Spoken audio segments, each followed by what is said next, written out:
चलिए, स्वागत है आपका फिर से लक अकेडमी में, जहाँ पर काफ़ी लोगों ने मुझसे कहा कि सर आपने रिसर्च मेथोडोलॉजी पर काफ़ी क्वेश्चन बताए हैं, थीसिस राइटिंग पर, रिसर्च प्रपोजल पर, साइनॉप्सिस कैसे बनाते हैं, एमसीक्यू क्या है, data test, T test, Z test, F test, लेकिन डेटा प्रोसेसिंग पर नहीं बताया। तो मैं चलिए नेक्स्ट वीडियो लेकर आया हूँ आपका डेटा प्रोसेसिंग पर, जहाँ पर हम लोग चेक करेंगे कि भाई डेटा इंफॉर्मेशन एंड नॉलेज कैसे इनको इंटरप्रेट करते हैं और कैसे इनका हम अपना रिसर्च पेपर में, साइनॉप्सिस में या फिर अदर्स जगहों पर थीसिस राइटिंग के टाइम पे इनका यूज़ कर सकते हैं। चलिए बात करेंगे इसकी फिर से हम आगे। तो मेनली हम लोग बात करने वाले हैं क्या, व्हाट इज़ डेटा प्रोसेसिंग।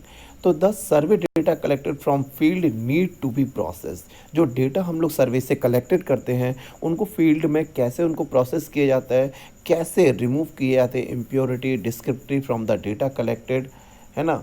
इनके अलावा हम लोग बात करेंगे किस तरीके से रिमूव की जाती है impurity discrepancy from the data collected. इनके अलावा it has to be arrange as per research design, कि रिसर्च डिज़ाइन के बेसिस पर हम इनको क्या कर सकते हैं, अरेंज कर सकते हैं, है ना। थोड़ा सा बड़ा और करता हूँ जिससे कि आप लोगों को थोड़ा सा और प्रॉपर दिखे। इसके अलावा नेक्स्ट हम लोग बात करते हैं, wait, next make it suitable for the data analysis as per the statical tool to be applied. इसको इस तरीके से लगाया जाता है कि जिससे कि डेटा एनालिसिस जो भी स्टैटिकल टूल हम लोग यूज़ करने वाले हैं उसके according. Next, data processing primarily आपका इन्वॉल्व होता है, जहाँ पर editing, coding, classification, tabulation of data and so that the become enable for the data analysis. तो डेटा एनालिसिस में डेटा प्रोसेसिंग में हमारा आता है एडिटिंग, आती है कोडिंग, आती है क्लासिफिकेशन, आता है एंड टेबुलेशन ऑफ डेटा होता है, जिसके थ्रू हम लोग डेटा को एनालाइज कर सकते हैं, है ना। नेक्स्ट क्या होता है, एडिटिंग ऑफ डेटा क्या होता है भाई। तो जितने लोगों ने सब्सक्राइब नहीं किया है वो प्लीज़ सब्सक्राइब करें, शेयर करें। इतने ज़्यादा मेहनत अगर हम लोग कर रहे हैं तो आप लोग प्लीज़ इसको ज़्यादा से ज़्यादा लोगों तक पहुंचाएं, जिससे कि वो लोग भी इसका बेनिफिट ले सकें। आपके लिए बिल्कुल आपका कोई पैसा नहीं लग रहा है, बस प्लीज़ आप सब्सक्राइब जरूर करें प्लीज़।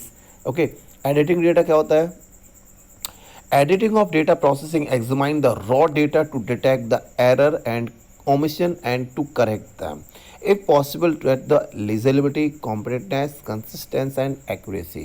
यहाँ पर एडिटिंग का मतलब क्या होता है, डेटा को हम कैसे प्रोसेस करें, कैसे एग्जामाइन करें, कैसे रो डेटा को डिटेक्ट करें, एरर से ओमिशन कैसे हटा सकते हैं और कैसे उनको करेक्ट कर सकते हैं, ये सब हमारा एडिटिंग में आता है। इनके अलावा to record the data must be legible होता है, so that could be coded later. In eligible response may be correctness by getting the touch with the pupil who record, alternatively may infer from the other part of the question। अगर उसमें कोई लिजिबल है, कोई गलती है, तो हम क्या करेंगे उनके पास जाएंगे जिन्होंने इसको करेक्ट किया है, जिन्होंने कलेक्ट किया है, या फिर उन पर्टिकुलर पीपल्स के पास जाकर इसको करेक्ट कर सकते हैं, है ना।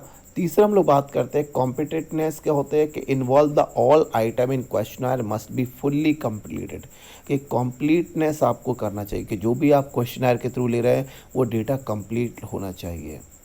Next, in some question are not answer be fail to response to the question, refuse to answer. अगर कोई क्वेश्चन ऐसे हैं जिनके आंसर नहीं हुए हैं, तो if some question are not answer या फिर he fail to respond to the question, refuse the answers. Next, sometime it may not remember the answer they have can be conducted again, और यहाँ पर particular piece of data में be treated as a missing. तो ये थोड़ा सा याद रखना है कि काफ़ी हो जाते हैं, कुछ ऐसे होते हैं जिनके आंसर नहीं होते हैं, या फिर आंसर देने में फेल हो जाते हैं, या फिर वो भूल जाते हैं, तो हमें इनको करेक्ट करना होता है। नेक्स्ट हम लोग बात करेंगे किस चीज़ की, कंसिस्टेंसी क्या होती है, चेक वेदर और not respondent is consistent in answering the question. आपको चेक करना है कि वो कंसिस्टेंट है रिस्पॉन्डेंट जो आंसर देने लायक है। तो इसके अलावा इंटरव्यू बायस और चीटिंग ये चेक करना होता है। दूसरा, looking for a common pattern of response, हम लोग को चेक करना है कि भाई कॉमन पैटर्न क्या आ रहा है रिस्पॉन्सेस का। इनके अलावा careful scrutiny of complete data, scrutiny में चेक करना था careful scrutiny of the complete data. The editing can be done at 2 stages. Editing हमारी 2 स्टेज पे होती है, पहला field editing simultaneously along with the collection of data, की तभी हम कर सकते हैं जब हम कलेक्ट कर डेटा, एक तो तब कर सकते हैं हम लोग उसकी एडिटिंग, और दूसरा सेंट्रल एडिटिंग का आफ्टर ऑल द क्वेश्चनर और इंटरव्यू हैड बीन कंप्लीटेड। जब हमारा सर्वे कंप्लीट हो जाता है, क्वेश्चनर कंप्लीट हो जाता है, तो तब भी हम लोग क्या कर सकते हैं, इसको एडिटिंग कर सकते हैं। तो ये हमारी क्या होती है, कंसिस्टेंसी और एडिटिंग। एडिटिंग कब कर सकते हैं, ये थोड़ा सा याद रखना है। डेटा कोडिंग क्या होता है, तो कोडिंग डेटा कैसे करते हैं वो चीज़ समझते हैं हम लोग। कोडिंग क्या होता है, coding is a process of assigning some symbol, either alphabetic या नंबर या फिर दोनों दे सकते हैं, that response can be recorded into a number of classes और कैटेगरी। कोडिंग का मतलब होता है कि जब भी कोई रिस्पॉन्स करना होता है, जब हम लोग सर्वे कर रहे होते हैं तो हम लोग क्वेश्चन लिख लेते हैं। इनके अलावा अगर उनके आंसर लिखने बैठेंगे कि भाई वो आंसर देगा, अगर हम उसको लिखने बैठेंगे तो काफ़ी टाइम लग जाते हैं। तो उसके लिए हम लोग क्या करते हैं, पर्टिकुलर आंसर की कोडिंग बना लेते हैं कि 1 इसके लिए, 2 इसके लिए, 3 इसके लिए, 4 इसके लिए, 5 इसके लिए। तो हम कोडिंग का मतलब क्या होता है, या तो अल्फ़ाबेटिक दे सकते हैं या नंबर दे सकते हैं या फिर दोनों दे देते हैं for the limited number of classes के लिए। इनके the coding is necessary for the efficient analysis of data. Data analysis के लिए कोडिंग हमारी बहुत ज़्यादा इंपॉर्टेंट हो जाती है, इफिशिएंट हो जाती है। Done the designing stage of questionnaire itself so that the likely response to be the questions. यहाँ पर क्वेश्चन ऑफ जो प्री प्रोडक्ट है उनके लिए बहुत ज़्यादा लाइबल हो जाता है, क्वेश्चनर ईजी हो जाता है। Simplify the computer tabulation of data for the further analysis, जिससे हमारी जो फर्दर एनालिसिस है वो भी ईजिली हो जाती है। An error in a coding should be eliminated together or least to be reduced in the minimum possible labor। और जो हमारे एरर हैं वो भी थोड़े से कम हो जाते हैं, है ना। तो कोडिंग का मतलब इस तरीके से करते हैं। Next, what is your gender, जैसे कि मेल या फिर फीमेल, या फिर 0 फॉर मेल, 1 टू फीमेल। तो ये हमने क्या किया, कोड दे दिया कि मेल के लिए 0 हो गया, फीमेल के लिए 1 हो गया। इनके अलावा what is your monthly income, अब आपके मंथली इनकम क्या है, हमने उसके लिए कोड कर दिए। लेस देन 5,000, बिटवीन 5,000 से आपके या 50,000 से 8,000 के बीच में, 13,000 से 12,000 के बीच में, या फिर 13,000 से ऊपर है। तो हमने क्या किया, कोड क्या कर दिया, लेस देन के लिए 5,000 के लिए 1, उसके लिए 2, 3 और 4, है ना, और 5। तो कोड्स क्या होता है, written in all question of questionnaire it's said to be wholly और प्री कोडेड होते हैं। तो इस तरीके से हम लोग क्या कर सकते हैं, एक कोड दे दिया जाता है जिससे हम इजीली आइडेंटिफाई कर सकते हैं। नेक्स्ट हमारा होता है coding for an open ended question. जो ओपन एंडेड क्वेश्चन है उनके लिए हम कैसे कोडिंग देते हैं। सपोज मैंने कहा select a random 60 to 70 of the response to the question and list them. सबसे पहले हमने 60-70 रिस्पॉन्सेज लिए और उनके क्वेश्चन के लिए उनकी लिस्ट बना दी। लिस्ट बनाने के बाद after examining the list the decision to take the what category of appropriate to summarise and data and coding scheme of categorise data. यहाँ पर क्या करेंगे, वर्ड और क्वेश्चन आपको हम लोग चेक करेंगे, क्लासीफाई करेंगे डेटा को। वेरियस कैटेगरी में we should keep provision for any other to include response which may not fall in designated category. इनके अलावा एग्जाम्पल में बात करूँगा तो देखिए क्लासिफिकेशन क्या होता है वो सब छोड़ दें, ज़्यादा दिमाग ना लगाएं। क्लासिफिकेशन ऑफ डेटा का मतलब है वॉल्यूम के रॉ डेटा कलेक्टेड जो हमने किया उसके बेसिस पर हम लोग दो कर सकते हैं। Reduced into homogeneous for any meaningful analysis. भाई रॉ डेटा था उसका कोई मीनिंग नहीं था, लेकिन हमने उसको कनेक्ट करके एक ग्रुप में बना दिया। दूसरा हम क्या करेंगे, उसको अरेंज करेंगे डेटा ग्रुप ऑन, क्लासीफाई करेंगे on the basis of some characteristic. अब उन सबको क्लासीफाई करेंगे, अरेंज करेंगे एक ग्रुप में। इसके बाद condense the data, facilitate the comparison, help to study the relationship and facilitate the statical treatment of data. अब हम क्या करेंगे, फैसिलिटेट करेंगे, कंपाइल करेंगे, कंपेयर करेंगे और उनके बीच में एक रिलेशन बनाएंगे। Flexible but not suitable for the purpose for which short, जिसके लिए हमने देखा गया था जरूरी नहीं है उसी के लिए वो किसी भी फॉर्म में आपका यूज़ हो सकता है। अकॉर्डिंग टू एट्रीब्यूट और न्यूमेरिकल कैरेक्टरिस्टिक्स, है ना। तो वहाँ पर वो डिपेंड करता है कि हम जो प्रोसेसिंग करने वाले हैं वो उसका क्या यूज़ हो सकता है, उसका क्लासिफिकेशन क्या कर रहा है, अरेंजमेंट करते हैं, कंपेयर करते हैं और इसका हम एनालाइज करते हैं। नेक्स्ट हम लोग बात करेंगे आपका क्लासिफिकेशन अकॉर्डिंग टू एट्रीब्यूट, जैसे कि जेंडर है, कास्ट है, एजुकेशन है। तो ये हमारा क्या हो गया, एट्रीब्यूट के बेसिस पर हो गया। दूसरा on which can not be measure quantity it presence और एब्सेंस, या फिर एट्रीब्यूट में भी 2 टाइप्स हो सकते हैं। पहला हो सकता है सिंपल क्लासिफिकेशन डिवाइड इनटू 2 सब class only by the attribute, जैसे कि मैरिड है, अनमैरिड है, एम्प्लॉयड है, अनएम्प्लॉयड है। तो इस बेस पर हम लोग सिंपल क्लासिफिकेशन कर सकते हैं।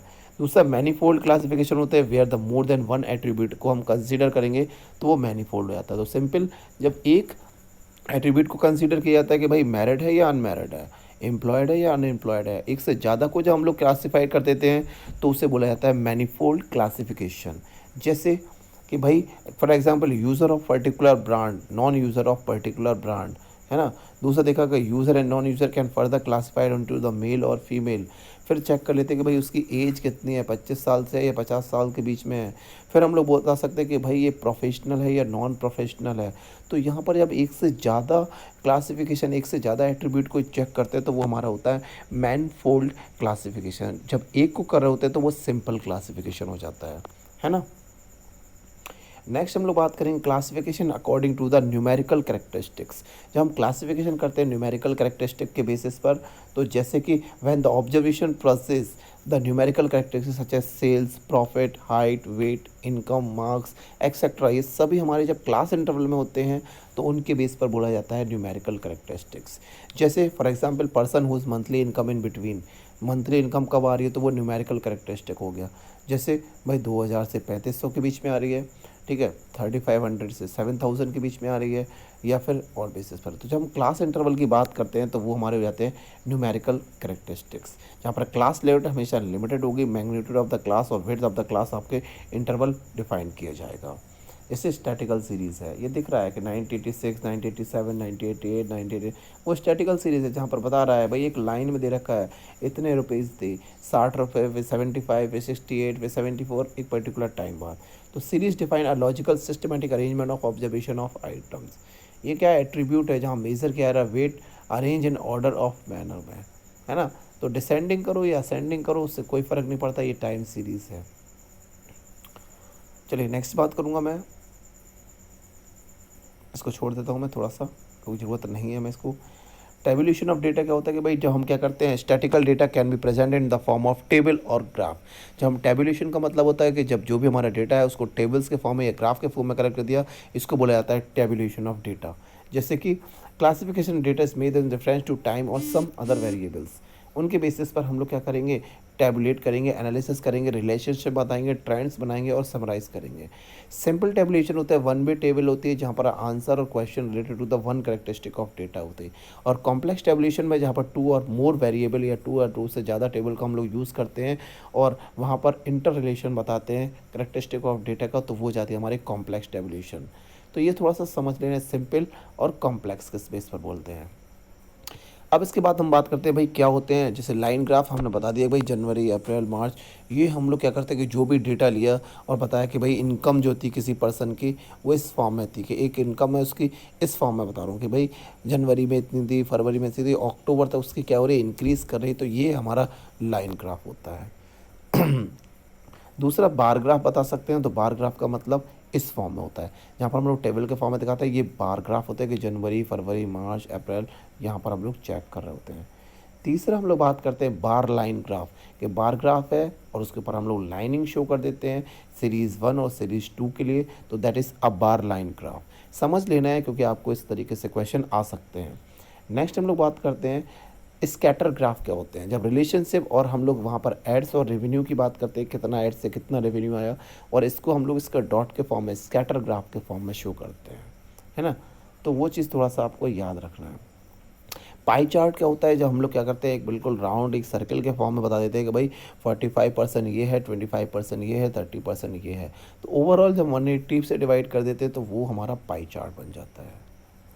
इसके अलावा गॉज चार्ट क्या होता है, जब न्यू कस्टमर बता रहे हैं कि भाई कितने स्पीड में हमारे बढ़ रहे हैं, तो स्पीड बताना होती है। जब किसी चीज़ की हम सब्सक्राइबर को ऐड कर रहे होते हैं तो वो हमारे क्या होता है, एक गॉज चार्ट बनता है। एरिया चार्ट क्या होता है कि हम वहाँ पर पर्टिकुलर बता देते हैं सीरीज़ 1 है, सीरीज़ 2 है, और इस तरीके से डेटा जो है वो हमारा कंपेयर किया जा रहा है, यूज़ किया जा रहा है, यूज़ किया जा रहा है, वो एरिया चार्ट हो जाता है। तो इसको आपको समझ लेना है। चलिए जिन लोगों ने अभी तक सब्सक्राइब नहीं किया है वो प्लीज़ आपका सब्सक्राइब